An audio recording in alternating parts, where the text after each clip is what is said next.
2024 का चुनाव सिर्फ लोकसभा का नहीं बल्कि संविधान सभा का चुनाव होगा।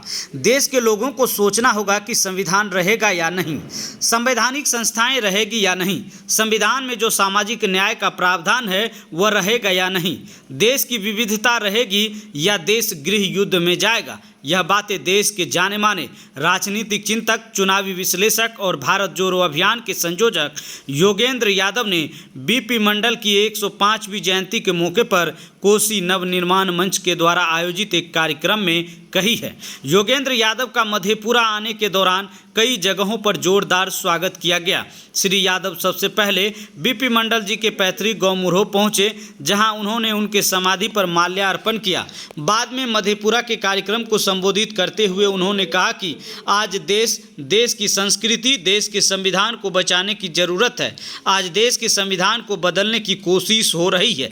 देश को गृह युद्ध में धकेला जा रहा है। जाति जनगणना के मुद्दे पर उन्होंने कहा, जाति व्यवस्था भारतीय समाज के लिए कैंसर ट्यूमर के समान है, लेकिन इसकी जांच से कुछ लोग डरते हैं और देश को डराते हैं। इस चुनाव से ये तय होगा कि इस देश का संविधान बचेगा या नहीं बचेगा। इस चुनाव से ये तय होगा कि इस देश में लोकतंत्र रहेगा या नहीं रहेगा। और इस चुनाव से ये तय होगा कि इस देश में सामाजिक न्याय का जितना भी ढांचा पिछले 70 साल में खड़ा किया गया है वो बचेगा या नहीं बचेगा। क्योंकि आज चतुर्वर्णीय व्यवस्था को दोबारा पिछले दरवाजे से लाने की कोशिश हो रही है। बीजेपी वाले समझदार हैं, अपने मुंह से नहीं बोलते, किसी दूसरे से बुलवाते हैं।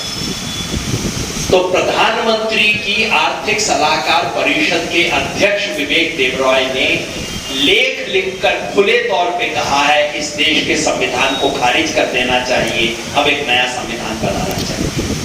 कोई ऐरा गैरा आदमी नहीं बोल रहा, सड़क पे चलता आदमी नहीं बोल रहा, मगर सरकार का मंत्री भी नहीं बोल रहा, बुलवा दिया, पृष्ठभूमि तैयार कर दी गई।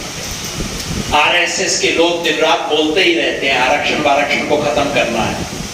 इनके कोई महंत कभी बोल देता है, कभी इनका कोई पंडित बोल देता है। 2024 का चुनाव ये तय करेगा कि इस देश के संविधान में जो सामाजिक न्याय को बचाने के प्रावधान हैं वो बच सकेंगे या नहीं बच सकेंगे। 2024 का चुनाव ये भी तय करेगा कि इस देश का जो विविधता का ढांचा है, ये जो गंगा जमनी तहजीब है, ये तो हिंदू मुसलमान एक दूसरे के साथ रह रहे हैं, क्या वो बचेगा या इस देश को गृह युद्ध में ठेला जाएगा। ये जो बुलडोजर राज चल रहा है इस वक्त, ये गृह युद्ध की तैयारी। जो मणिपुर में इस वक्त हो रहा है, ये गृह युद्ध की तैयारी।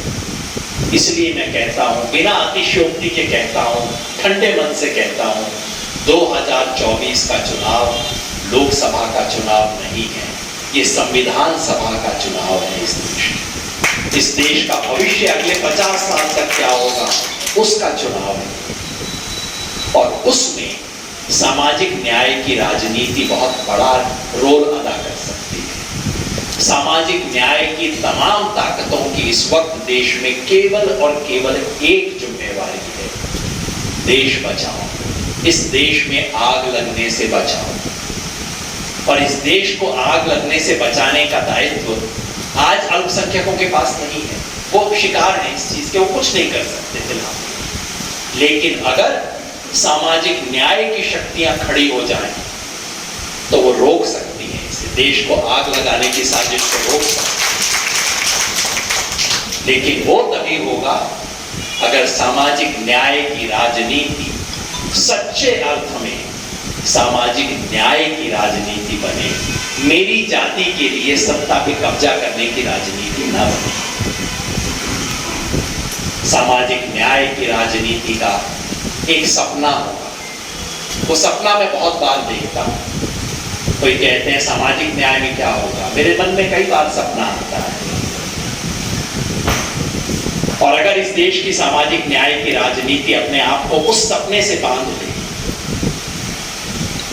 तो हम इस देश को बचा सकते हैं।